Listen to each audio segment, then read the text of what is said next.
Today we are in conversation with Jasper Klimbie. Jasper is a former lawyer, journalist, screenwriter, and copywriter. Yes, he's done all of that, and all those things have prepared him to eventually become a conversation designer. Jasper has worked for Google and actually taught the Google Assistant how to speak Dutch and Flemish. After that job, he joined Conversation Design Institute, where he is one of the leading designers and consultants. Jasper has experience working with banks, telcos, sports brands, and retail companies. And all of that experience has helped him develop courses for both AI training and on personality content. So I very much enjoyed this conversation with Jasper, and I know you will too. This is so good to see you, Jasper. Yeah, thanks, Hans. Good to see you too. Good morning. Good morning. Thank you for doing this. And it's kind of an interesting episode here because we know each other pretty well because we see each other in the office quite often, but we never really take the time to sit down and have a chat. And I think we have plenty of interesting stuff to talk about. Yeah, now we have to pretend that we don't know anything about each other because that'll give us the biggest insights. Yeah, and still there's lots that I don't know, so that is interesting, and particularly what I'm interested in. I want to lead with a little bit is what's your current role at Conversation Design Institute, but mainly what was your journey? Because everybody has like this different path of entering the world of conversational AI and their different perspectives. So because I know you've been. Let's see, I'm just calling out a few here: lawyer, journalist, screenwriter, personality designer. Yeah. What's the story? Yeah, it's a good question. I mean, like many people in the field of conversation design, and that's also a way of seeing that it's a pretty new field, is that there are very, very diverse backgrounds. So people from all kinds of fields have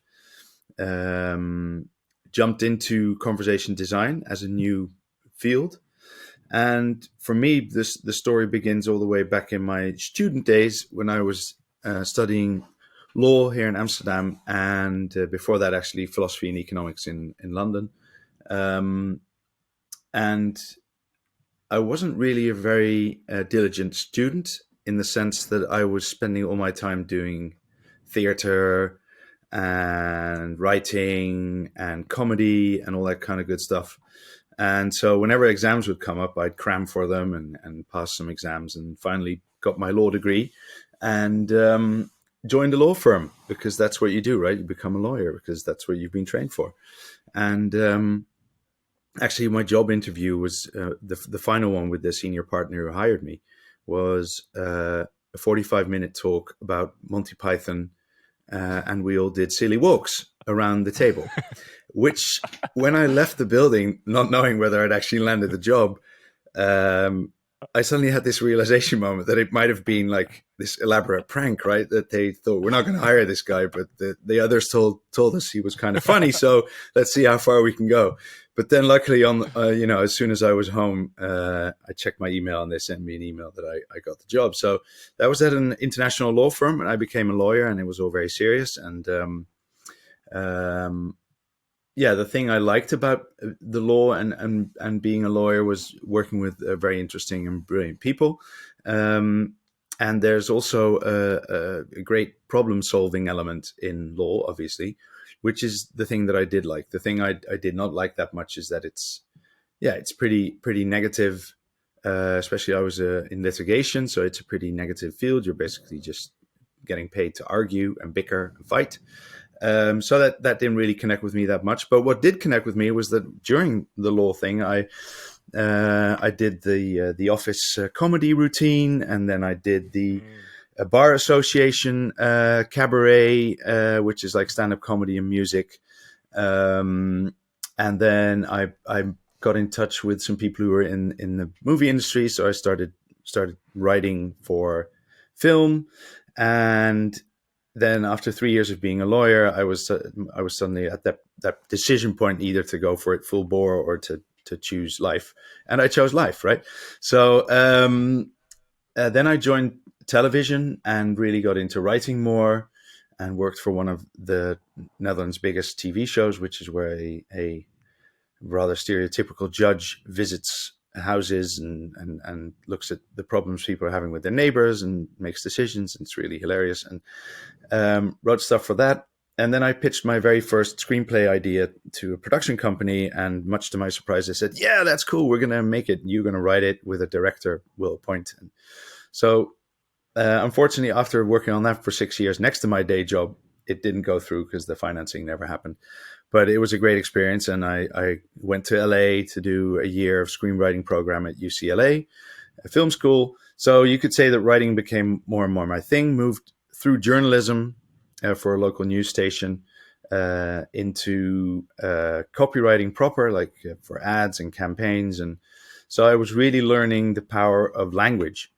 And it's so interesting to see what well-written language can achieve, and also to see that well-written means different things for different applications. And so one day, a friend of mine from my old movie contacts, he sent me an email and he forwarded me this job opening at Google. And it was a very vague description. It was basically, we're looking for a writer who can localize stuff, but we're not going to tell you any more, but you just have to apply, right? And so which year was that? That was 2017. So, and I wasn't aware at all of like Google Assistant. I had someone in the office who was nuts about Apple, and he would demonstrate what Siri could and couldn't do. And even as a complete Apple fan, he wasn't that big of a Siri fan at the moment because it had been localized to Dutch and it couldn't really do much. So it wasn't really top of mind that it was that, but I just thought, okay, Google, writing anything for Google just sounds like fun, right? So I applied, didn't hear anything. And then I got this weird little 1 page, like after 3 months, I got this 1 page test to fill out. And it was like, create a personality, write, answer these 15 questions as that personality, do 15 ways of saying hi, 15 ways of saying goodbye. And still, it wasn't really clear to me that this was for a chatbot. I was like, okay, yeah, I'll do that. Who created that test? Because that must have been maybe Wally or something. I think it was probably Wally Brill on the personality team for Google. It was their standard test for ages. Probably still is for as far as I know. And it's just basically you can, and I had to write a joke as well, and so I figured out. I figured I should make one up myself, and I can't remember it now. But it was to do with. Oh yeah, the joke was it started. They gave you an opening, which like a famous opening. So how many Googlers does it take to change a light bulb? And I said that depends what they want to change it into. So and they obviously sent this test out a lot. And one of the comments I got in my first interview was like, "We have never had that one before." So I was like, oh, thank God. And then the first job interview was scheduled for like 25 minutes with Benjamin Dorvel, who became my lead. And we talked for like 2.5 hours about character, persona, about what the Dutch Google Assistant should have as a personality. Because in the Netherlands, for example, we don't really do hierarchy very well. And in the relationship between a customer or a person and a chatbot, there's a lot of opportunity to get hierarchy incorrect. So, our Dutch chatbot, my idea from the start was like, it can't be submissive. It can't be like a servant, because Dutch people just aren't comfortable with that. We had that great talk, and I talked to some other people from the team. And before I knew it, I was flying off to London to meet my team, and teamed up with the Danish writer Martin, who we actually still work with at CDI,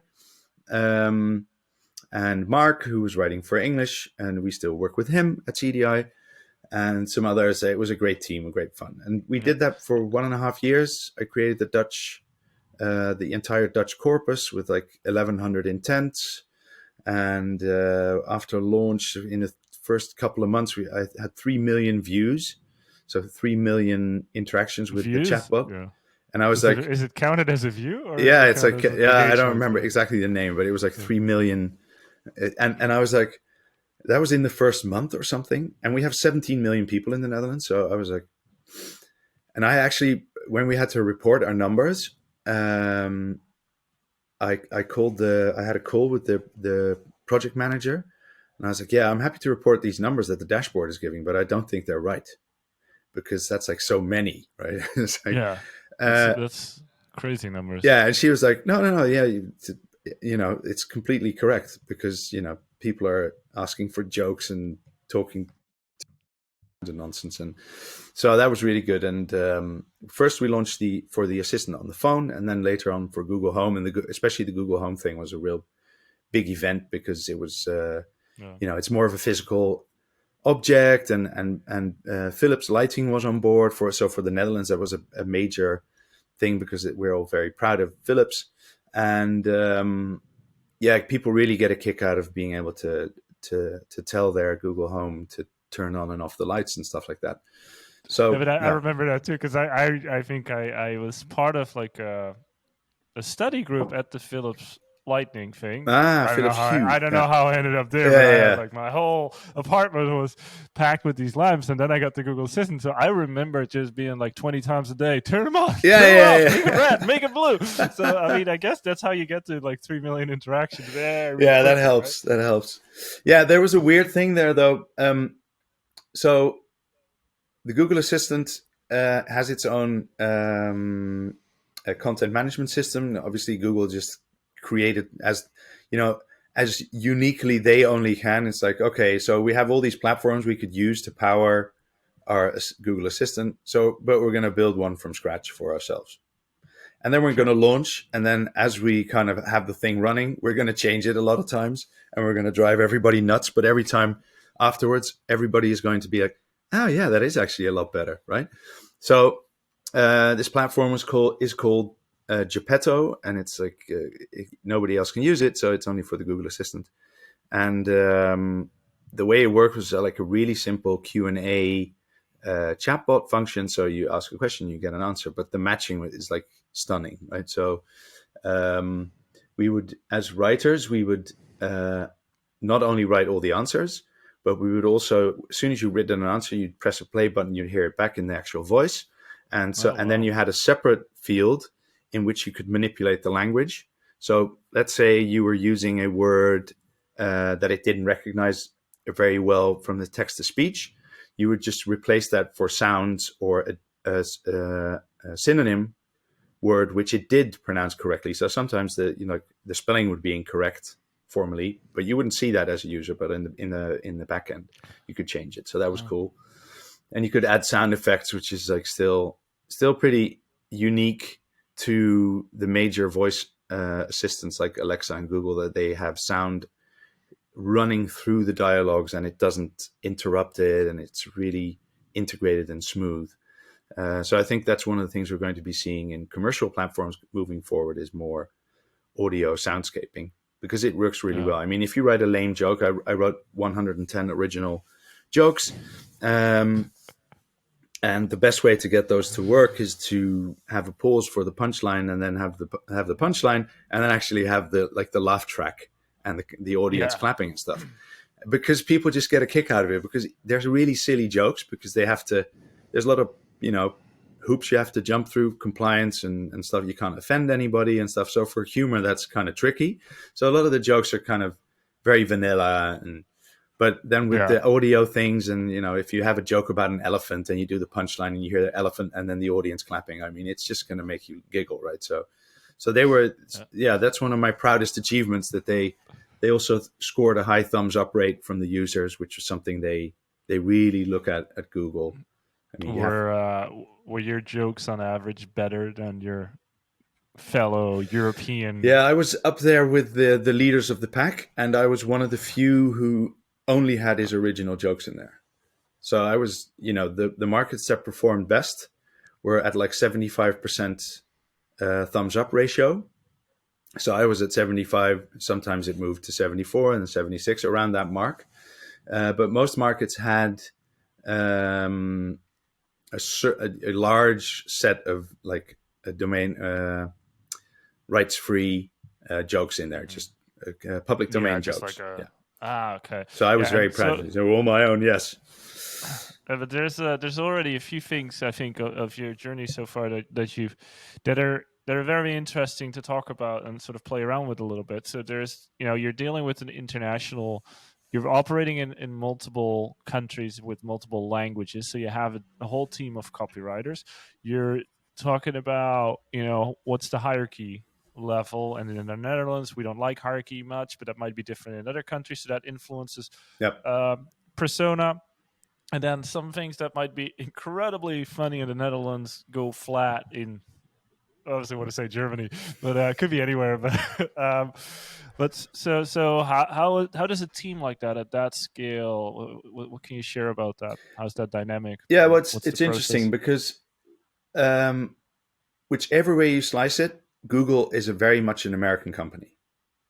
So it's just in their DNA, even though their workforce is probably the internationals. If you take into account where they have people, the international element probably outnumbers actual quote unquote Americans. But it's just in their DNA that they're very American. And the Americans, they love a certain kind of hierarchy, for example. So what would happen is that, for example, for Christmas content, it would be like, so, okay, we have this American Christmas content and it's really cool and you need to localize it. And so here in the Netherlands, we do Christmas, but Christmas isn't our biggest December festivity. Our biggest December festivity is Sinterklaas, which is earlier in the month, around the 5th of December, Yeah. which is probably has the same root origin, but we celebrate it a different way, different date. Christmas is actually based on Sinterklaas. Exactly. So, yeah. So I was like, yeah, we can go do some seasonal content for Christmas, but we have to go big on Sinterklaas. And so I was actually called into a meeting with San Francisco. I was like, so why? What is this thing? And then we got into, for example, Sinterklaas here in the Netherlands. We have a rather strange ritual that's called Black Pete, who is a blackface white person playing the sidekick of Sinterklaas, who is a white man with a beard. So in the Netherlands, things have changed so that we've started to realize as a people that Black Pete is maybe not a very savory tradition and we should move away from that because it's just offensive. But we're still, so to speak, transitioning in that. So I had to explain to a room full of people in San Francisco the tradition of Black Pete, which was very tricky in and of itself because it's like so politically incorrect that I actually talked to my lead about how do I talk to a room full of people about this subject without, getting into hot water, because it's like, don't shoot the messenger, but the words are coming out of my mouth, right? So that would be very interesting. That went well, by the way, and we found out a way to address everything. So that was cool. But so their instinct is to, especially because the American Google Assistant was performing really well at the time, it was outscoring Alexa and Siri by huge margins in the sense of customer satisfaction and appreciation and media coverage. So they really had to make a leap of faith finally to allow local markets to be trusted, make these decisions. And I think that also for large companies that applies. One of our clients is doing an international rollout now, and we're advising them, you have a small local team. I understand that you want them to basically create a local version of what you're making, but if you don't give them leeway to create what's relevant for their market and trust them in that a bit, then they will be very unmotivated, because that's really needed. So we had and I guess Google was, not to toot my own horn, but they were fortunate to have a great group of writers internationally who could be trusted to create content. And actually, my background as a former lawyer became an item, because people from the European market would be routed to me to make judgment calls about whether things were possibly offensive or correct or stuff like that. So I became a bit of a legal light advisor for localization. So that was actually fun, talking with somebody who was writing for Poland about whether a joke there could be or could not be done, so that was good. This episode is brought to you by Conversation Design Institute. It's the world's leading training and certification institute for people working in conversational AI. So organizations like NatWest, Vodafone, Adidas, and many others like Conversation Design Institute because of its easy to follow online courses on AI training, conversation design, and conversational copywriting. So it doesn't matter if you're creating your first chatbot or voice experience, or maybe you're already experiencing the complexities of an enterprise operation. These courses and programs will help you deliver inclusive, human-centric conversational experiences. The easy-to-follow workflow can be applied to all conversational interfaces and help you unlock the potential of conversational AI technology. So to learn more, go to conversationdesigninstitute.com. That's conversationdesigninstitute.com, and I will see you there. Lots of Polish jokes, I imagine. No, probably not.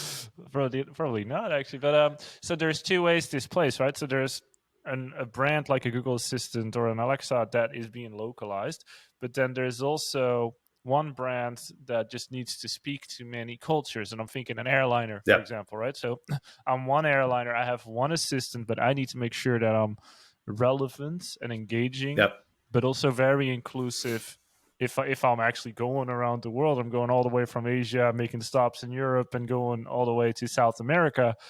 Then I need to. It becomes a whole different game in a way to make sure that you don't, I guess, offend, but also don't become boring. That's it, and that's where the fine line is. I mean, it's actually easier not to offend people than not to be boring, because if you just keep it really businesslike and basically just only write informative prose, then it's very hard to be offensive other than the fact that you're boring the socks off people. So that can be offensive in and of itself.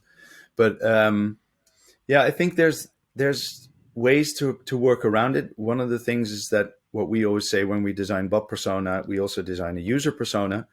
And why do we design a user persona? Because if you're not designing for someone, you're not designing for anyone, basically. So, and you can also think of like Hollywood blockbusters. They appeal to people all over the world, and still they're not really, I mean, whatever your opinion about them as works of art, you can't say that Hollywood blockbusters are really boring, dull, and nothing happens, right?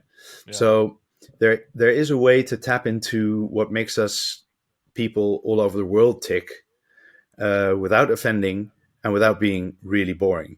But the proof is in the pudding. I mean, the proof is in the actual writing of the dialogues and stuff like that. And you can, once it's on the page and once you're testing it in a chatbot, you can immediately feel whether it's working or not. But that's only the only way to really do it. You can philosophize about it a lot, but as soon as you have it on the page or in your test environment, you can see what it's like.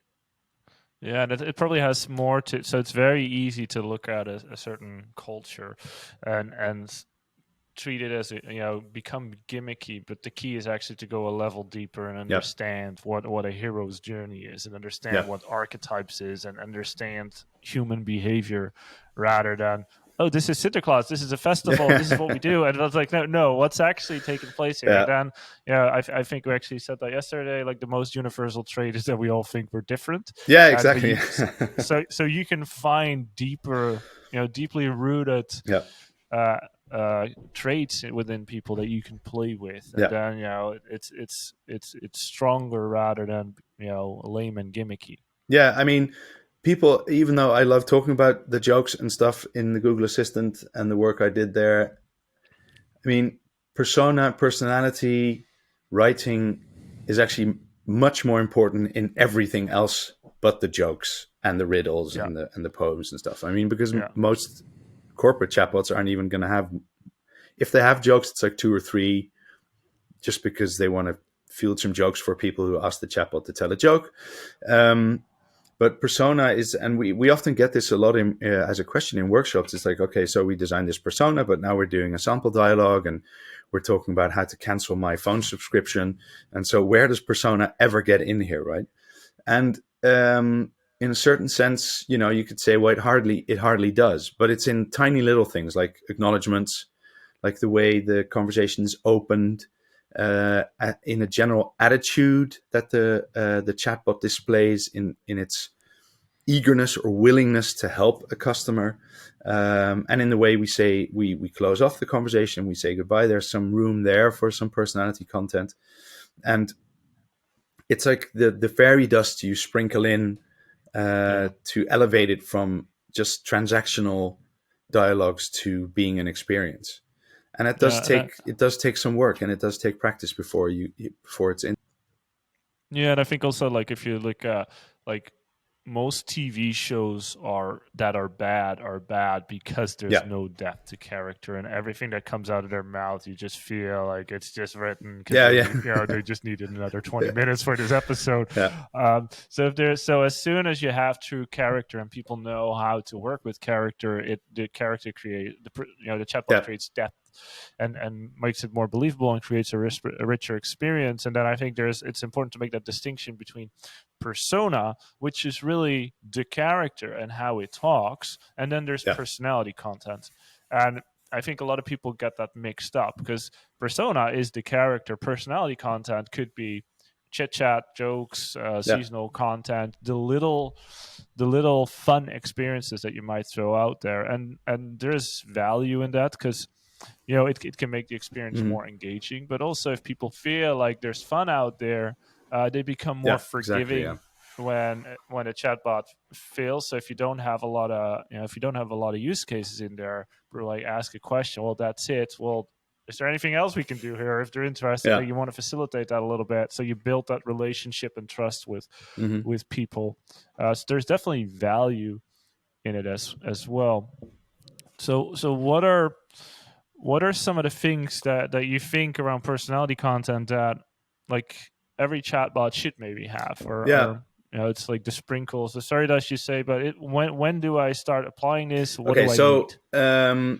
So there's actually creating personality content. For example, jokes or fun answers to the general questions like do you want to marry me? How old are you? Are you a robot?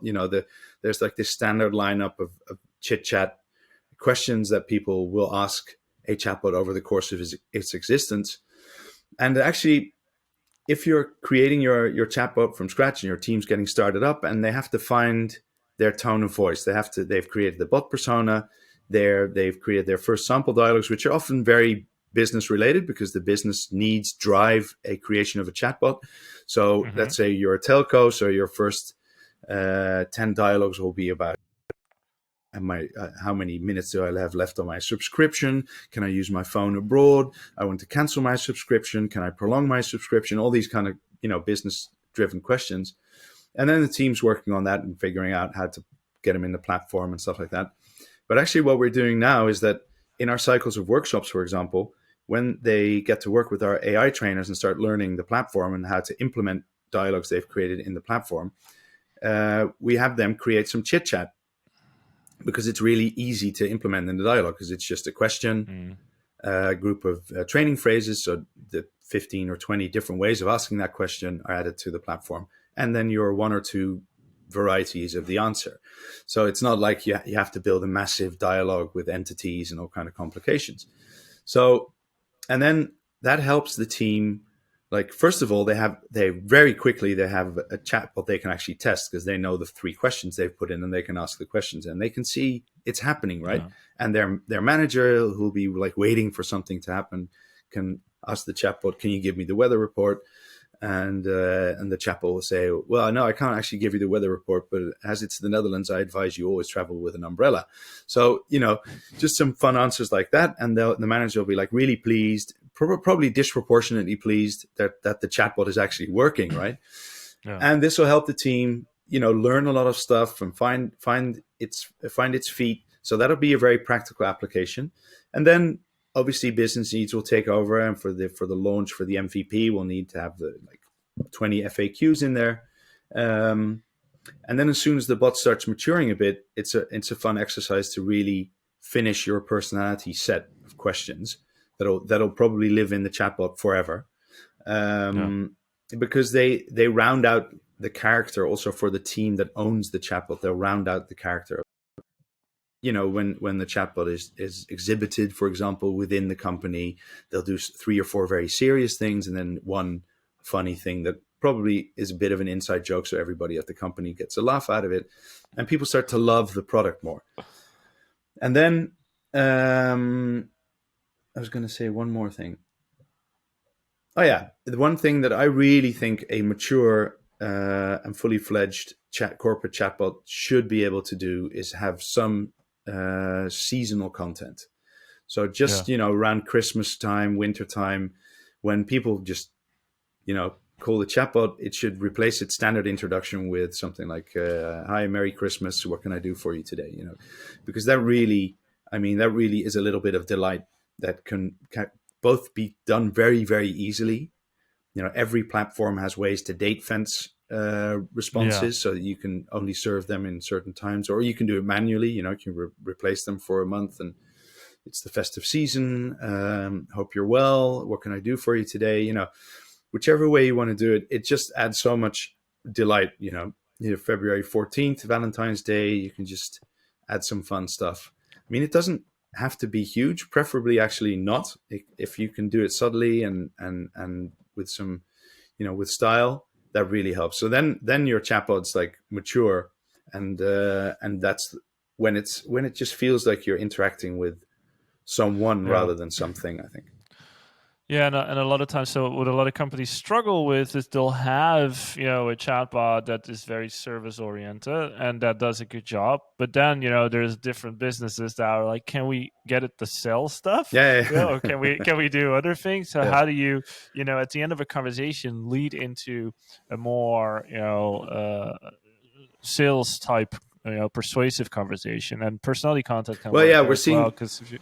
We're seeing that more and more, and actually here at home, we actually for the first time bought something through a chatbot. So that was, actually it was my wife, who's not really that into chatbots and stuff, and she was like, "Hey, look, this website has a chatbot. Let's see what it can do." And 10 minutes later, she'd ordered a product through that chatbot, which was like amazing, and it was actually a very minimalistic but well written and efficient little sales chatbot. Yeah, so when you're at the end of your informative dialogue and you want to upsell, then it's always good if the persona is kind of clear to the user, and also that it's very enticing. So there's all kinds of behavioral techniques to get people to be more enticed to at least want to discover what's out there, right? What the chatbot can do. Yeah, you can use the persona as a hook to start a new conversation. So there's never a dead end street after a service journey, but you can sort of lead into something. It's like, hey, do you have another minute? Or hey, by the way, what's like you could even ask a little riddle if you know that you've helped someone properly, and there's already that reciprocity in a way as well. Because hey, you've solved my problem. I'm gonna listen to you now. And then you can use personality content to sort of lead into a more it's always so basically it's about that the chatbot has earned a moment to be kind of proactive, right? You only get one shot. Let's say you're a big car brand and somebody's just asked some specification questions, and you've helped them, and now they know the size of the trunk on a certain car. And then, basically the dialogue's kind of finished. And then the chatbot says, did you know that in 2000 something, all cars in this and that city will have to be electric? And it's like, no, I didn't know that. And then you can lead into like a little sales journey to pitch their electric car models, So yeah, there's definitely that, but it can also, if all your other dialogues that come before are very like businesslike or very, dull and don't have any slight little persona edge, then when this happens, it's like really weird and it won't work. So you need to earn it in everything. So it needs to start from the greeting through every little acknowledgement. So like if somebody says, I want to see the green cars, you don't say green cars coming up. You say, okay, let me show you the green cars. So the okay, but then next time you don't want to say okay again, because then it's like, okay. And it's like a broken record. So you have to work with varieties of acknowledgements and stuff. So that's where writing as a persona really comes in. Yeah, and so in our CDI workflow, we have AI trainers, conversation designers, and copywriters. And the way to think about, the entire workflow is before any conversation is being created, it's like we mentalize the conversation. Yep. Then we have the conversation, a sample dialogue. Then we validate it, by, with Wizard of Oz tests to make sure it's inclusive and works for everybody else. And then we optimize it for behavior. And we do that in the expert rewrite. And that's really where, the conversational copywriter comes in, that has better understanding of behavior psychology, of personality, and is really the expert copywriter. And it's often a more senior person on the team that has just put in the 10,000 hours and really understands character development. And it's really going from, a low fidelity conversation to a high fidelity interaction, where you go from something that's useful to something that becomes delightful in a way, right? Yeah. And then you create like this beautiful polished experience, which can then go to detailed conversation design, where the model gets trained, it gets implemented, long tail repair, etc., etc. So it's the editor in chief almost of the entire conversational AI team. Yeah, and the funny thing is that I've worked for clients, and then you do the very, very final tweak, and some of them will say, "But you hardly changed anything," and it's like, yeah, but that's like the few things you did change are going to be like a world of difference sometimes. Yeah, just adding a few acknowledgements, doing them well, and just trimming one sentence here, just changing the order slightly of presenting things. Can make so much difference. It's amazing. Yeah, and it's really, saying it out loud, like a table read in TV shows, like going through the dialogue, saying it out loud, listening to it, polishing it up, making sure it works for behavior. I was, as you were talking, I was thinking about Jack Kerouac quotes. One day I'll find the right words and they'll be simple. Like that's sort of the elegance of I didn't have time to write the short version. Exactly. It's really nailing it, making sure, because a lot of times what teams will do, they'll have like their first draft and then they want to make that better, but that usually means that they start adding stuff. And then it gets too long because you want to sort of respect the one breath test. If something's if you can't say it in one breath, it's probably too long of a message. So it really takes expert copywriting, and I think it's also the role that companies struggle with the most to hire for, because all the people that excel at it, like Mark, we mentioned before, who's an Emmy-nominated screenwriter. There is like it's a weird bunch of characters that end up doing this. Yeah, well, that's true, and it's also also going from my own experience. People who do that also want to do a lot of different stuff. So it's not the most natural thing to join the bank and spend the rest of your life editing bank copy, right? So so it is tricky to find, and but that's also why we train people to do it, because it is an art that can be learned to a large extent, like basically everything in life. Yeah. So that's why we also train people to do that. Yeah, and because with great success, I think. Yeah, because for the conversational copywriter certificates, if we look at that we have at CDI, there's the entire framework and the step-by-step flow of creating the persona, like really the character development. Then there is the personality content, where you teach people how to write a joke, amongst many other things that you teach there. But it's great fun. It's my favorite. So I always send it to clients, like, you need to watch this. It's really funny. So there's, how do you develop a persona? How do you develop personality content? And then there's the whole series on behavior design based on the BJ Fogg model and Cialdini. And there is about, 20, 30 very specific copywriting techniques that people can apply. But it does take, there's a lot of stuff in there where you listen to it, you read about it, you think, I got this, but then actually executing on it is a whole different game, and it's a tricky part. And actually what you mentioned is the reading out loud. That has always been my party trick, because there's no way to check your own copy, because you can read it, but your mind is so involved in what's there that you just read what you think is there rather than what's actually on the page. So reading out loud, or even better, like having your in your chatbot, if it has a voice, like playing it in the voice. It's like awesome, because it's like stuff you think would sound great in your head, and then you press on the play button, and so it's like, oh, this isn't working at all, you know.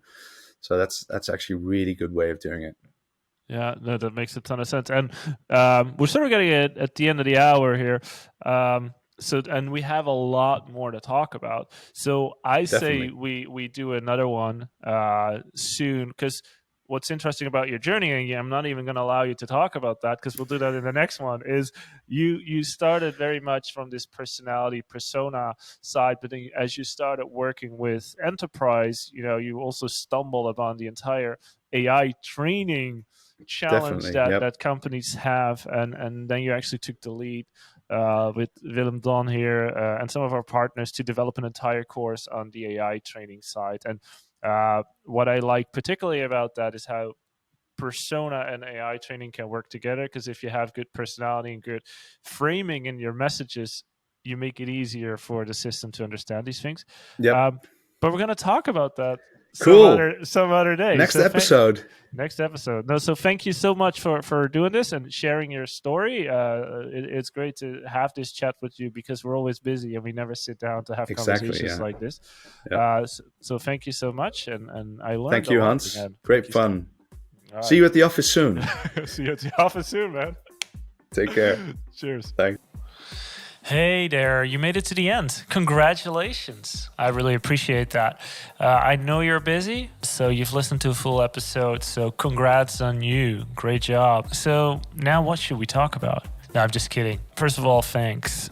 Second of all, if you want to learn more about Conversation Design Institute, I highly recommend that you go to the website conversationdesigninstitute.com, and there you can sign up for a free account and start your learning journey. So you can learn about, AI training, conversation design, conversational copywriting. There's lots of technology courses. So now that you've gathered these technology agnostic skills, what are you going to do next? Are you going to learn about AlanApp, Qbox, Rasa, Cognigy? We have all these different technology courses as well. So there's a whole portfolio. So I recommend, going there, creating a free account, watching a few videos. If that's enough for you, great. If you want more, you can just enroll and become a certified professional. These courses are really good if you are, an individual designer, writer that wants to learn about conversational AI. But if you're an enterprise and you're looking to skill up your team, lots of enterprises onboard their entire team to these courses to skill them up quickly. And it's also an option to add extra workshops with that and extra coaching sessions, so you quickly get that enterprise team where you want it to be. If that's a little too much, maybe there's also papers you can download on the website, maybe learn a bit about how we've helped Vodafone skill up 100 people in different countries, in different languages, using different technologies, creating the Toby chatbot in apps, on websites, in voice, all these types of things. So you can learn about that too. The best way to stay in touch, follow the podcast. You'll hear all the latest updates. Say hello on Twitter. HVDAM is my handle. Stands for Hans van Dam, obviously. Or just type in my name on LinkedIn. I post regularly. I like to engage with people there. So feel free to do that. So again, thank you so much for listening to this podcast. Happy to meet again for the next one.